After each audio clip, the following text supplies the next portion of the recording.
Hello, everyone. Welcome, welcome, welcome. This is the Leadership Talks podcast. I'm Wilka Nascimento. I'm your host. And today I have a very special guest, Raul Moronta. Welcome.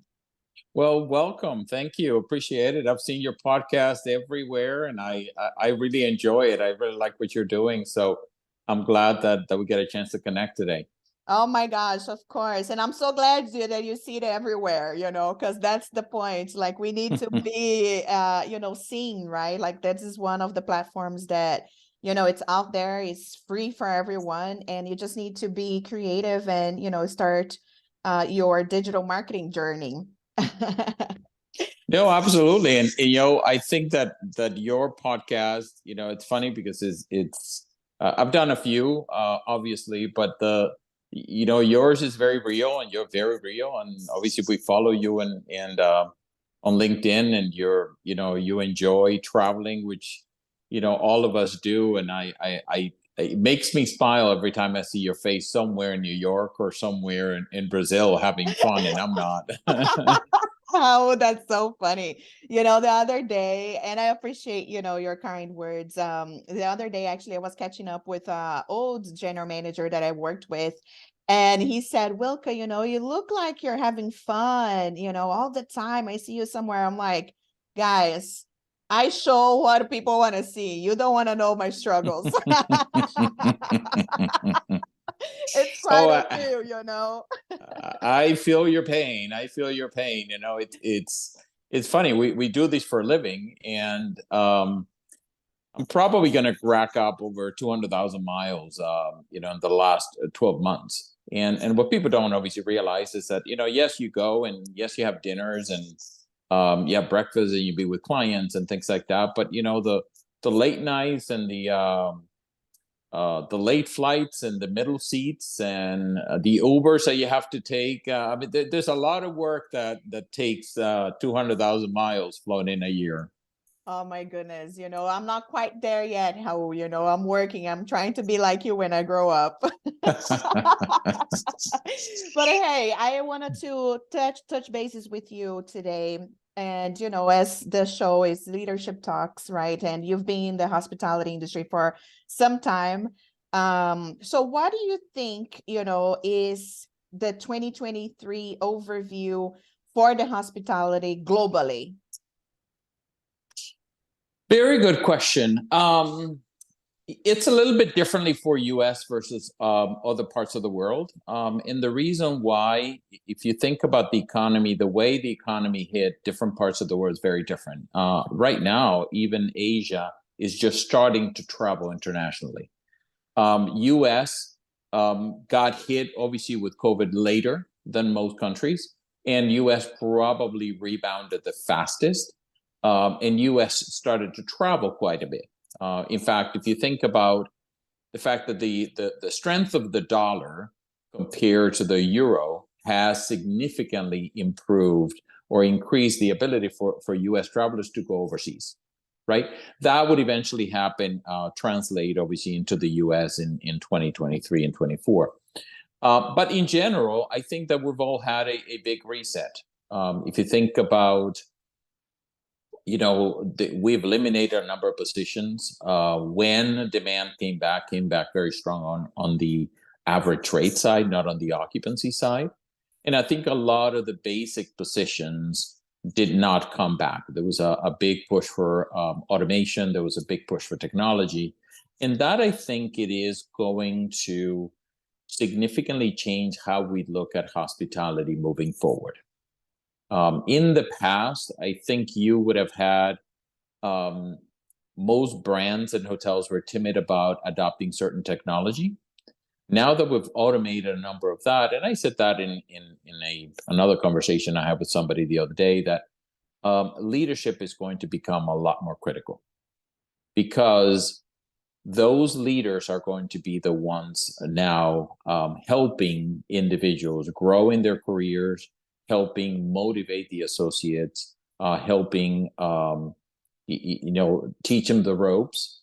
There's a significant amount of people that have left the industry, that have not come back, and a number of associates now are new to the industry, and they're excited about what the industry can provide, but they have no context. And that is what I think us as leaders we need to be able to provide and said, I have a long career in hospitality. I've enjoyed every bit of it. And here's what could happen to you 2, 3, 4, 5 years down the line if you stay in it, if you love it, and if you keep doing what you're doing. Absolutely. And I love what you said about, the currency is stronger, right? Because actually, when I was in Brazil, I could feel it, but also, it's really, it blows my mind, like the cost of living, for the Brazilians. And I'm like, thank God I have, American dollars here because everything was just, so much more expensive than a year ago when I was also there. But I like the way, you put it out there. The leadership is going to be key, right, for the future in Absolutely. hospitality. And this is in branded hotel independence, you name it, in my opinion, right? But now, what is the leadership style that you think is going to be successful in, after the pandemic and so on? Oh, a very good question. I think that somebody having what they call EQ or emotional intelligence is extremely important. In no other time in our industry have we seen a significant disparity between um, the different um, the different types of people that are coming into organization, right? We talk about millennials, and then we talk about baby boomers, and we talk about the silent generation. You're having a situation now where, for example, baby boomers are the ones who own hotels, who own funds, who own private equity, who have, again, the vast majority of the capital, right? Our generation is the one managing it, right? The generation that is coming up now, millennials, are the ones that are going to be the largest workforce. But they all work very, very differently. And at some point, you have to be able to adapt to that mentality. The new generation is very tech savvy. Not just that, but it's more liberal. The quality of life becomes a significantly more important part of their environment. I mean, if you're actually looking out, majority of people that you hire are going to say, well, I want quality of life, not just a career. When I went to college, we said we wanted a career. We wanted a lifelong career, and we wanted to be successful. And we worked hard, and we probably didn't spend too much time and energy in being happy. Let's call it that. The new generation wants a more balanced approach, and sometimes that is some of the things that is becoming a little bit an issue. The generational gap, because again, some of the older generation don't understand why the millennials think or do the way things they want to do. So for us, we have to be able to understand emotional intelligence and be able to understand, how do I translate, how do I motivate a millennial, how do I motivate the generation that is coming up in a way that says, how do I instill in them loyalty for the organization? How do I provide a little bit more patience? I mean, if you think about it, most of them say, well, 2, 3 years, I'm getting tired, I want to do something else, right? That was not how we grew up. When I started in the industry, you would be in a job 2, 3, 4, 5 years. Our parents would have been in a job for 40, 50 years. That's not the case right now. And that churn of staffing, again, is something that we now need to deal with. Again, quality of life when it comes down to mental health is another, something that we're dealing with now. In some cases, for example, associates take a little bit harder time dealing with personal issues and things like that. In the past, we were trained to say, plow through it and you'll be fine. Well, now we need to be able to understand that. And those things, I think, are going to be the ones that, as a leader, we need to be able to understand, right? To say, okay, I get you, I get what you need, understanding each individual in the way they want to be motivated, as opposed to in the past, you would have probably had a less patience for it. That is key. And not just that, but for example, to me, hospitality, I'm in the hotel business. As you know, my wife is in the hotel business. We've only worked in hotel business. For us, it's a passion.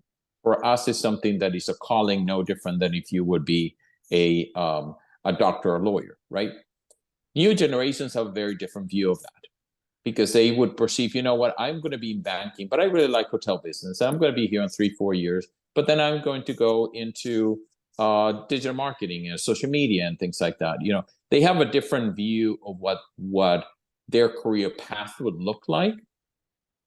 And I think we have to be able to understand that as well and be able to provide to them, said, you know, here's, you know, you may not be able to be in this job for a long time, but you can be in the industry for a long time. You can be within the company for a long time.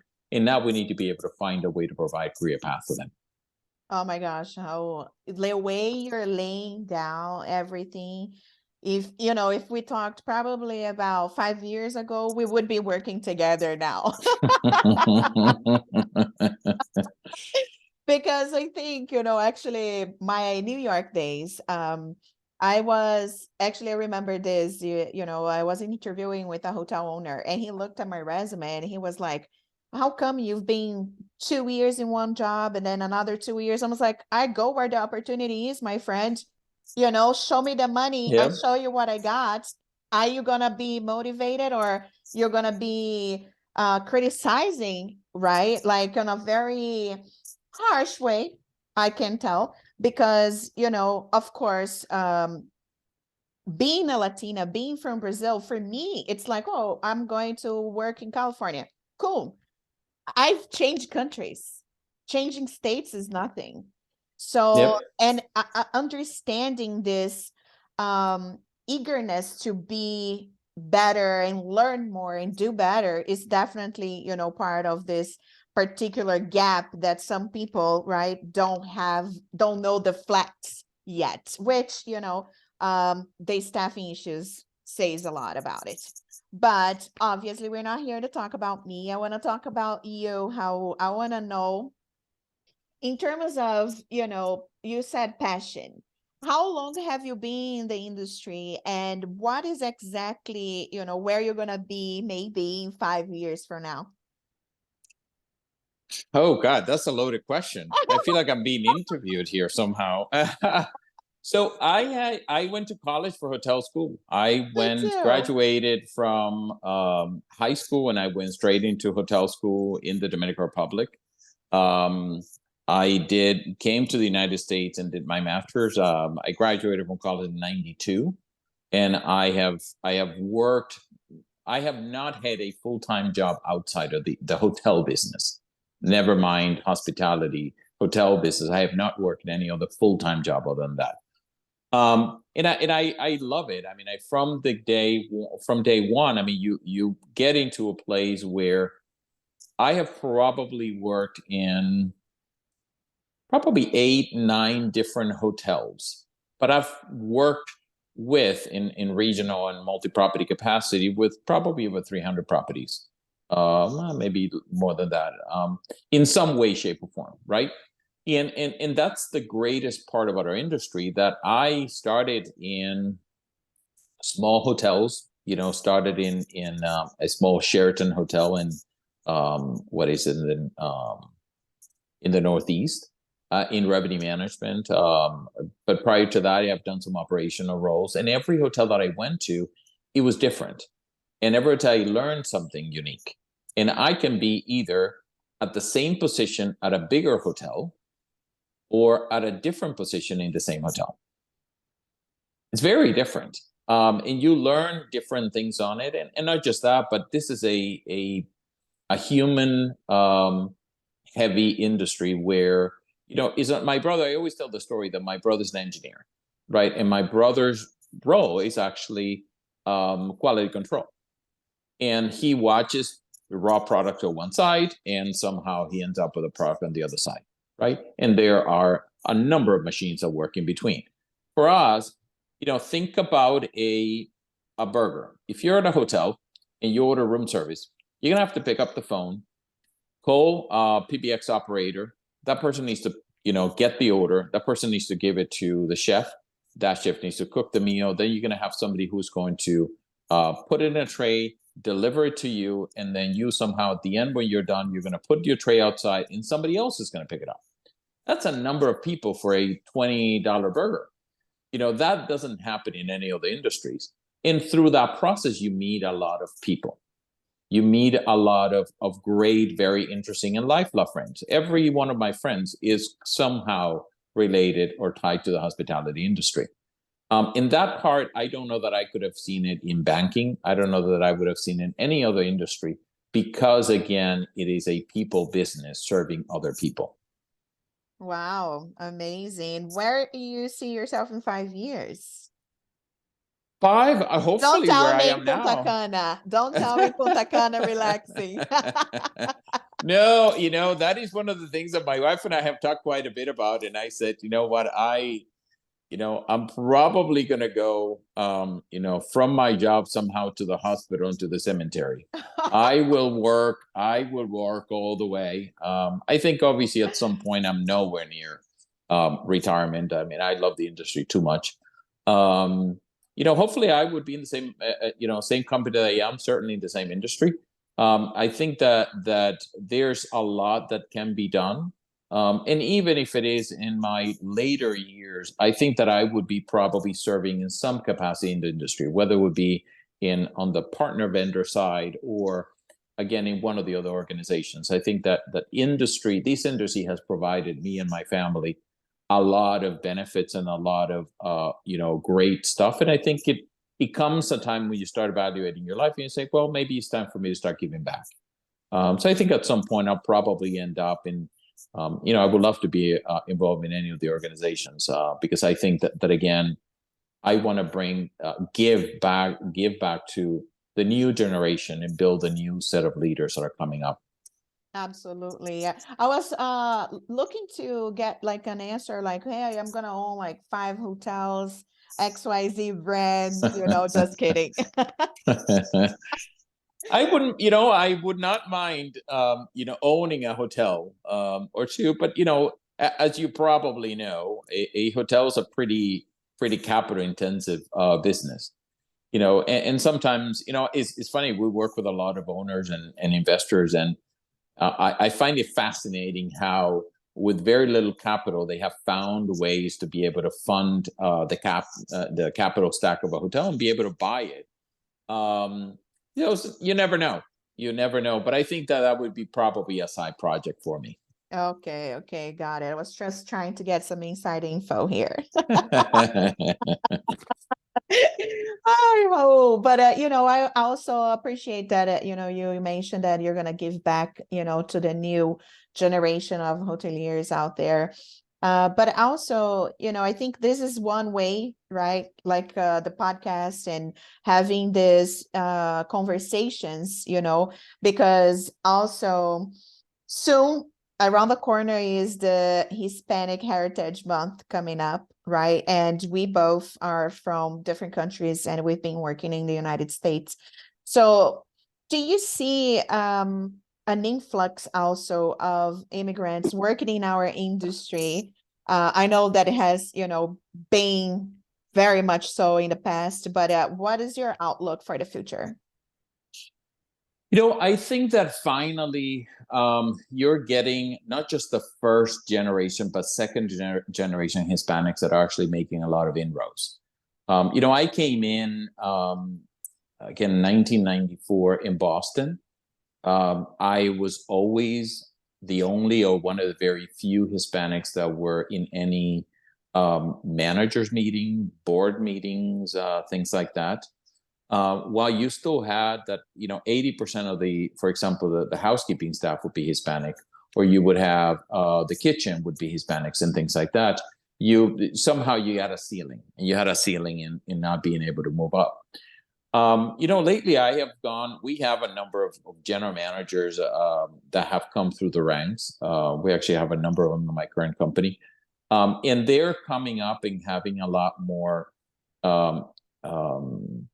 courage to come in and said, I want to do something. I want to do more than that. As you know, they would usually come in on the housekeeping side, but you've seen again a lot of those second generation Hispanics that have said, you know what, I can see the value in the industry. And because again, what you're going to find now is where in the past it might have been a handicap to be Hispanic. And I wouldn't say handicap, but the new Hispanics have both the business mind and the ability to connect with the line level associates. And that is extremely important.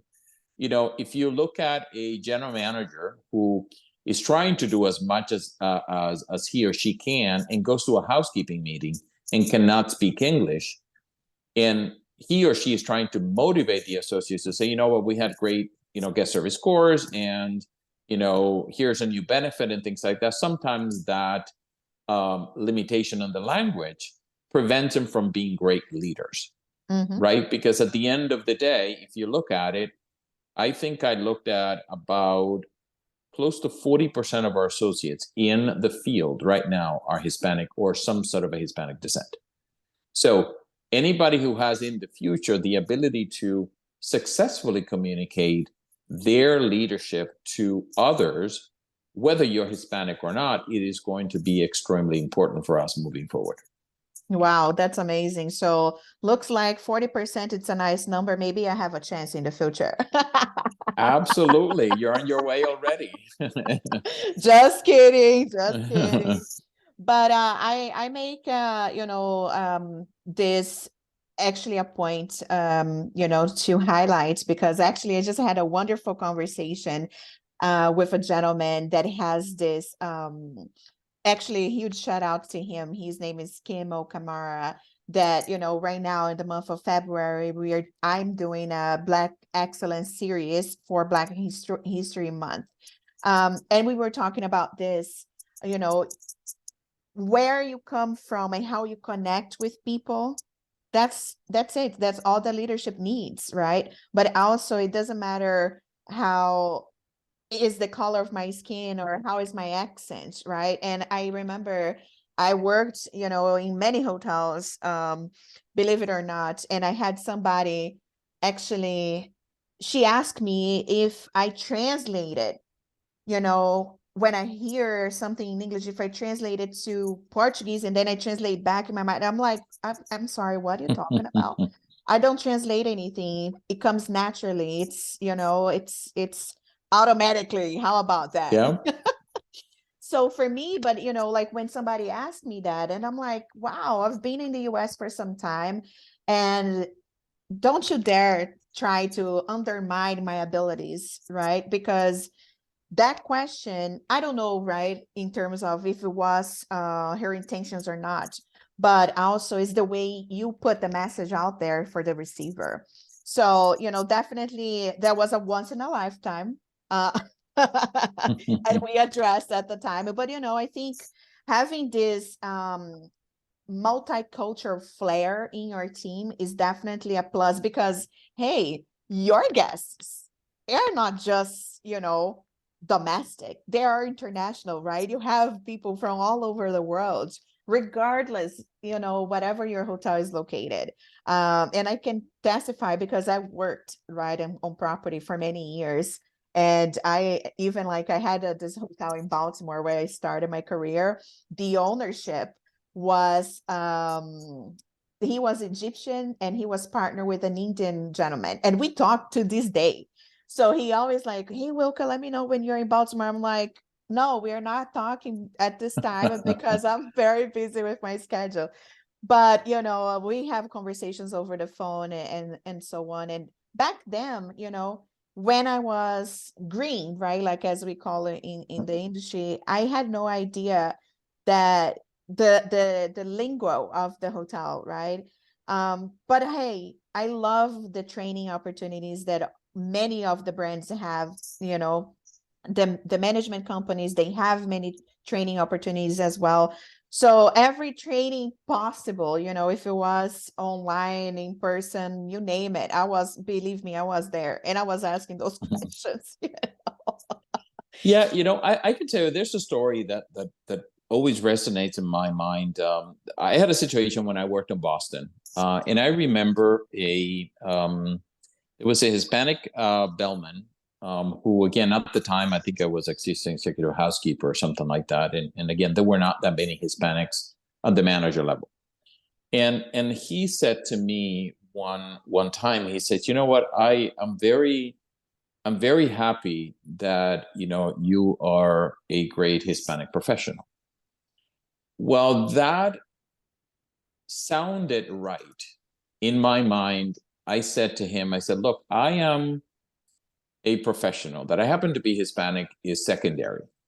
And I think the reason why I mentioned that is because, us as Hispanics, we made the decision for whatever reason to be in the United States, and we work in an American environment. The mistake that sometimes we make is that we say, well, I am living in the United States, but I am going to think like a Hispanic and to have Hispanic rules. That doesn't quite work, right? And for the longest time, again, my goal was I needed to outsmart, I needed to outwork anybody else in there, regardless of my heritage, because my heritage is secondary. Unless I can use it as a benefit in a job where I was speaking Spanish, I was not I wanted to avoid the Hispanic label, because what that means is that you somehow are not at the same level. It's for me to be, the best JV player. That was not my intention. I wanted to be a player, and yes, that happened to be Hispanic. I happened to speak Spanish. It was fine, but sometimes we put those limitations on ourselves. And I think that the message I give the audience is, you have to be a professional first and foremost. And whether you were, whether you were born in the United States or have a different heritage, that's secondary.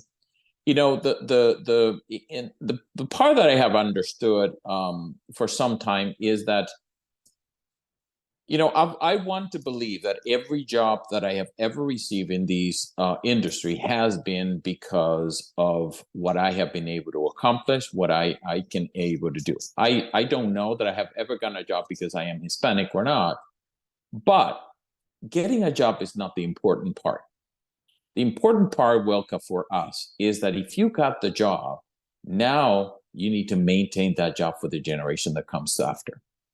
Because we have a responsibility, whether you are African American, whether you're female, whether you're Asian, whether you are Hispanic, you have a responsibility to say, I belong in this room, I belong at this table, because tenure is what gives us the right to be there, not to get there. I don't know of many businesses that would have a inferior leader that happens to be of a minority leader if they cannot perform. At the end of the day, again, I think that we, and it's funny because I didn't, in this job more than others, I've actually had to travel more. And actually, there was a situation where I was traveling through a one hotel, and we were traveling through the housekeeping department. And these housekeeping supervisors stopped me and said, you know what, I heard your story the other day in a company webinar, and I just want to say how proud I am, right?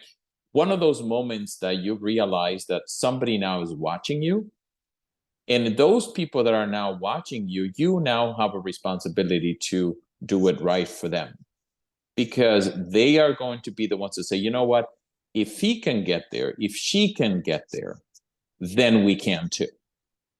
Now, I'll tell you another interesting story is we were looking at our company, putting together the same thing about, Black History Month, and we'll put in the list of associates, African-American GMs we have. And we were astonished at the amount of African-American GMs that we have. And then we started looking at female GMs. And again, you're talking about combined is more than 50% of our general managers are either female or some level of diversity. That is a vast difference what it was 3, 4, 5 years ago. Wow. And I think it started with a lot of people who believe that, you know what, if he can, I can too. And I think that is what I think that, as you get into kind of the later years and your positions where you have some ability to influence. That's why I think that we need to be able to prepare the next generation of leaders to say, A, yes, you can. B, you have to outwork and out-hustle everybody else in there. But your limitation is not defined by your heritage. Your limitations are defined by how hard you work. Absolutely. Oh my gosh. Can I vote for you for president? Yeah, that's Oh, certainly something I would not do. but this is one also, one of the hardest, things for me. Actually, back in my days, when again, when I was on property, I started exactly the same way you said. I went to school for hospitality. I came to this country because I wanted to do an internship and improve my English. 17 years later, I'm still here, right? But hey, you have to appreciate the fact that you work hard, you climb the ladder, and if you're not comfortable in one direction, it's your life. You can change anytime, you know. And I never felt like, oh, if this doesn't work or if I fail, what I'm gonna do? I have a home. I can go back to Brazil anytime, but failure for me wasn't an option. So it's like either I work hard and make it happen for me because this is what I chose to be and choose to do. Let's go and move on with our lives. So yeah, Raul, thank you so much. I truly appreciate your time. Any final words for the youngsters or the folks that are already in hospitality? Yeah, it's a great business. Again, I love every minute of it. I'll tell you a final story. When I went to college, we had over 200 students that we started together. To this day, and WhatsApp, right? We have a group in hospitality from that university that there's still 60 of us that are daily on a chat. So about 2 weeks ago, one of them posted that he's connected to the university where we all graduated from. And we graduated about 75 of us together afterwards. That only 8 students had enrolled in the 2023 hotel school. So think about that again. It's been obviously many, many years since, but it was an interesting moment to realize that we are not generating enough leaders moving forward. And that to me was a little bit of a sense of sadness to think that, what the industry that I love so much, the industry that again, that I have worked all my life, that we are not producing enough people that are coming up through the ranks. And that actually is the same thing. We had the same conversation with, Oklahoma State University. I live in Dallas. There's a number of people that are from OSU, so we're connected through the work. And they're seeing again a decline in students coming in into the industry, and I can tell you that if you were now a student and you had no idea what you wanted to do, think about 3, 4, 5 years from now, graduating and having a significant amount of opportunities because people are not signing up for. Your ability to grow, your ability to advance in your career are going to progressively accelerate as you move forward. So we have people that naturally have gone through a hotel business. Again, very few of us came in through the hotel school, but there's a lot of bankers. There's a lot of digital marketing. There's a lot of business and sales